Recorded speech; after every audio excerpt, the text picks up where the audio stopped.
All right, so let's talk about citations. Citations are basically listings of your business around the web. So consider things like your Facebook page. Better Business Bureau has a listing of your business. Even if you're not like paying Better Business Bureau, you still have a list. Foursquare, Chamber of Commerce, right? There's all these different sites. If you're in WCAA, they have a listing. So all the different sites are listing you, and Google counts those as links to your business, and links equals votes for your business. So you definitely want as many citations as possible. The trick here is consistency: name, address, phone number, what we call NAP. We'll talk about that here in a minute. Make sure you don't have any duplicate listings or business information in there more than once. Robin says you can use a home address as your location. Yes. I'm actually working out of my home and have for 26 years now. It is listed as my home address. During that 26 years, I've had one person show up.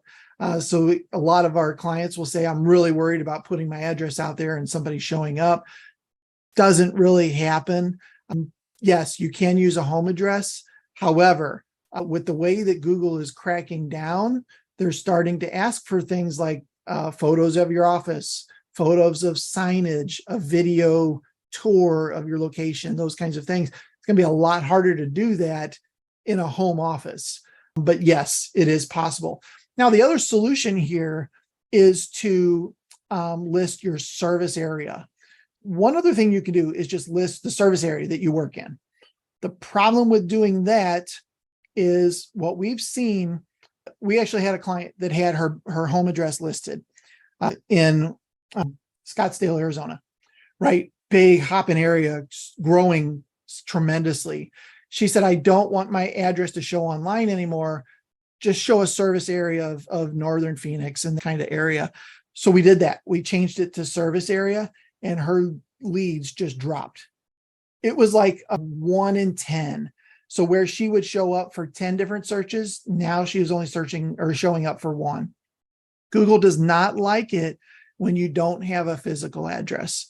You can list your service area, but if a new to us and had service area listed, we would be very hard pressed to them to list some sort of a physical address because it's that much of a drastic difference. And in this case, that client said, put my address back, please.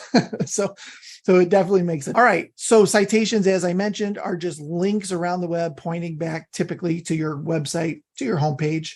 There are a lot of these different citation pages or places. This is a small example of them. I think right now, currently, we submit to around 220 that we have listed. But the important thing here is your NAP, your name, address, phone. It always has to be the same. And even these examples are different from each other. So 123 Main ST is different than 123 Main Street. So when you're listing your business online, pick an address, pick if you want to write out the word street or boulevard or don't, and then stick with it. So always do the same thing everywhere, including your business Google business profile as well. Most likely what you would want to do here is look at your business license and match to that. Match to whatever it is that you submitted on your business license or your DBA. Incorrect spam in the name. I've said this a couple times now. Here's NY City Blinds, window treatments, design and home automations. If I click on that and then I go to their website, turns out their business name is actually just NY City Blinds. So that should be what's in there and not all of this extra stuff. There are a couple tools that you can use to kind of do this process: WhiteSpark, Moz Local, Bright Local, and Yext. Now, we personally, with our business, we use Bright Local for all of our clients. Don't know that one's better than the other. I've not heard great things about Yext over the years, but we use Bright Local and we love it.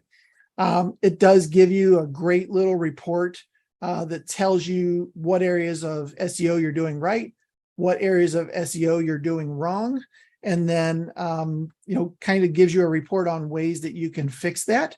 If you want to do that, I'm going to put it right here into the chat report. There you go. You can get your own free report there. It also checks for citation consistency, accuracy, those types of things. So it'll find where, like in this example, Edwardsville, Illinois, but all the other ones have 740 Troy Road. So that's a difference in your name, address, phone number, right? The address is different. A little bit further down, you'll see some phone numbers are incorrect, things like that. So it checks for that consistency, which is a huge piece of this. Basically, if something is incorrect, Google doesn't count it as a link to your site, so you don't get that vote. Everybody knows the more votes you are, the more chances you have to win, right? Or the higher chance you have to win. So does some citation consistency type things, looks at your Google business profile, looks at how many reviews you have, and a little bit on your on-site SEO. So definitely worth your time to go through that after this workshop today. Couple different best practices: manually claim your name and optimize your Google business profile. That is one. Use a tool like Bright Local, WhiteSpark to start getting some of those citations and finding out which ones are correct, which ones are incorrect, so that you can start going in and fixing those. There's also something called data aggregators. Currently, Bright Local has 5 different data aggregators that you can submit to. And these are, just think of these giant databases in the sky, right, that have listings of every single business in the world. And a lot of businesses will take their information from those data aggregators to show locally, right? So in some of these cases, when you find that your phone number is wrong or your address is wrong, it's because the aggregators have it wrong and they're sending that information out to these sites. So you can actually submit the correct information to the aggregators, and then that will start to filter down. So that's a great way to do it. Andy says, my SEO report says I'm a home goods store. How do I change that to a window treatment store? So that would be inside your Google business profile. And there might be other categories in there. So it might be listed as that. I think Bright Local just picks one of those. But Mandy, we can look at that as well. All right. Local citation ideas, Chamber of Commerce, local Kiwanis, JCs, those types of things. BNI, if your BNI has a website or a page on the BNI thing. You can also Google your city business directory and just put your city in there, and there might be some local business directories for your area. Sponsor events that have websites. So the trick here is sponsor events, little league teams, but you want to sponsor the ones that have some sort of a website where they list you as a sponsor, because then they can put your name, address, phone number, link back to you, and you get a vote for your business again. So Robert, does window treatment marketing pros do this for us? Yes, this is one of the first things that we do for our scale and outshine clients. Mandy says, Google profile says I'm a window treatment business. There you go. So I don't know why the SEO report weird. I think Bright Local might just pick one of the local ones. So good. I'm glad it came up the correct way for you. If you're looking for ways to find citations quick, we went ahead and put together 75 resources for you. WTMarketingpros.com/citations. I was going to try to copy that and put it into the chat, but let me just type it for you. WTMarketingpros.com/citations. That'll get you started. That's a great way to start getting things moving for you. And that will directly affect Google Business Profile for sure.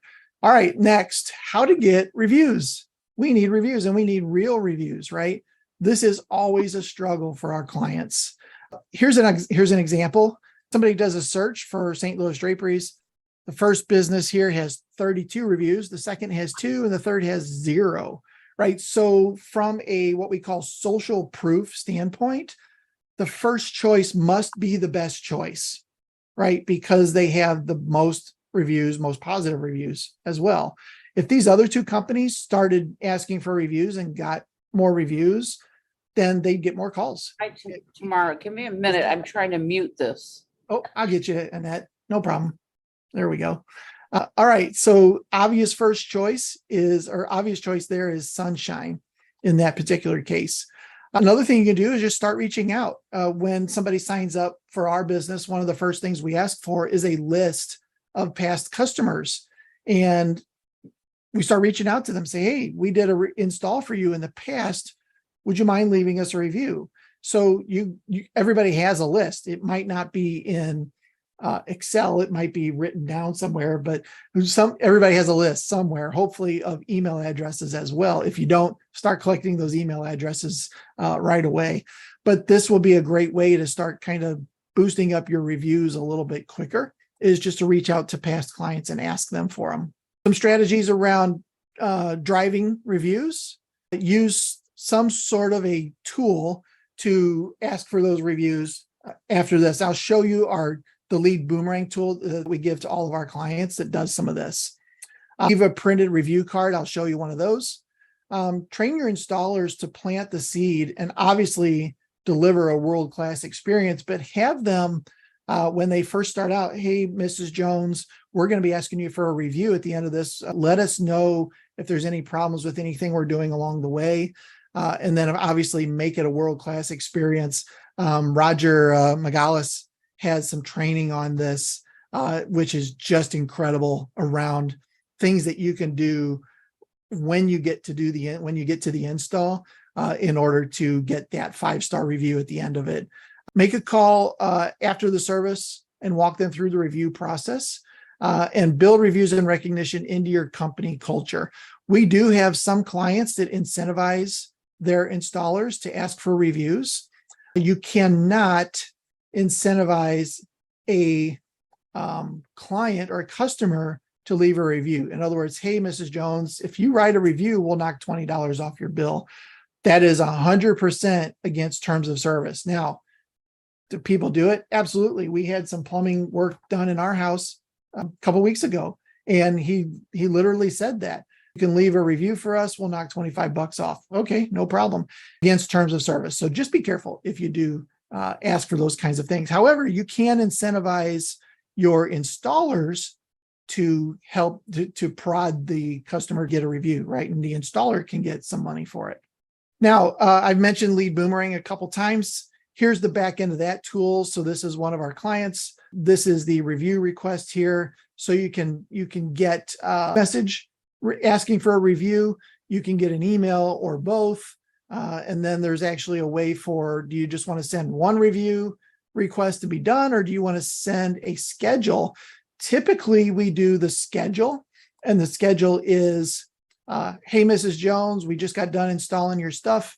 Hope you're really happy. Please click here to leave a review. Obviously, you'd probably make it sound a little nicer than that, but that's the idea. And then typically we do a wait of about 4 to 5 days, and then we send a follow-up review request. Hey, Mrs. Jones, we're a small business. We thrive on these reviews. We really need them for our business to grow. Could you please leave us a review? And then number 3, last chance, please leave us a review. Now, if somewhere during that process, the customer clicks the link to go leave a review, we immediately take them out of that process, so that if they left a review, they're not a couple days later getting an email from us asking them to leave a review, right? So we don't want them to be mad. So, but this system works well. I did mention the business cards earlier. We do these for all of our clients. When they sign up, we send them custom business cards that are just logo on one side, and on the back, all it says is, would you mind leaving us a review? These are great to give to the installers, because it just has a simple QR code. Everybody knows how to do QR codes nowadays. And that QR code, when shot, goes straight to that business's Google business profile review. It literally pops up and has the 5 stars. You can leave 1 through 5 stars. So this is something you can hand them in the living room while they're looking at their new blinds and saying, oh my God, these things are awesome. Yeah, as a matter of fact, would you mind leaving us a review? Absolutely the best time to ask for that, versus waiting till you get back to the shop and sending them an email. A lot of times your chances of getting a review really, really go down. So again, 4 pieces of the successful rankings. Google My Business profile, you have to optimize it. Citations, a big piece of this. Getting reviews. And then lastly is your on-page SEO. Now, I didn't go through any of that today, because that's a whole different kind of training on how to SEO your website. But that is the 4 pieces to really start ranking your site or start ranking your Google business profile well, not necessarily your site. So if you have any questions as we start to finish up, please put those into the chat. I want to make sure I didn't miss anything for anybody.